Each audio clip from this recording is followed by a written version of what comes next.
Salut à tous, c'est Martin et je viens vous présenter mon nouveau plugin Séquence Preset Update. Lorsqu'on ajoute un nouveau paramètre à un preset, cette mise à jour n'est pas prise en compte dans les séquences qui utilisent ce preset. Dans mon exemple, j'ai des séquences qui utilisent des paramètres de couleur. La séquence 41, la séquence 42 qui en plus comporte des temps de fade et de délai sur ces presets de couleur. La séquence 43, elle, n'en a pas.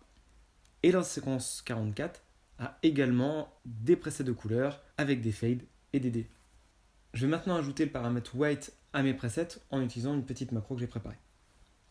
Tous mes presets ont récupéré le paramètre white jusqu'au dernier preset.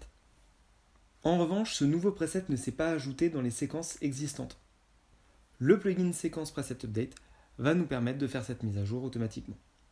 Avant d'utiliser ce type de plugin, je vous conseille systématiquement de faire un backup et d'enregistrer votre show avec un nouveau numéro de version. Je vais maintenant exécuter mon plugin, rentrer le numéro de ma première séquence à updater, le numéro de la dernière séquence à updater, le numéro du preset type que je vais utiliser, donc 4 pour couleur, le numéro du premier preset à utiliser, le numéro du dernier preset à utiliser, le numéro de la première machine concernée par l'update, le numéro de la dernière machine concernée par l'update. Et je peux lancer mon plugin.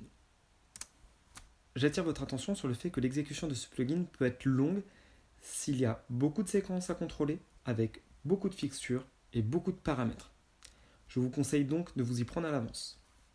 On voit qu'effectivement, le paramètre white a été rajouté à mes séquences. Les temps de délai et de fade ont également été respectés. Et l'opération a pu se faire sur tous les cues, même si la numérotation est non linéaire. Maintenant, nous allons voir que nous pouvons aller plus loin avec ce plugin. Dans cette séquence 34 qui est un strobe random sur une fixture qui ne dispose que d'un strobe linéaire, nous allons pouvoir ajouter à ce preset un layer effect et updater cette séquence qui utilise ce strobe random. Je vais mettre 80, 90, on reste à 60 BPM. Je réexécute mon plugin, mais cette fois-ci sur la séquence 34. Toujours la séquence 34. Le preset type number, c'est le preset type 5. Le preset que j'ai mis à jour, c'est le preset 6. 6 et le numéro de la machine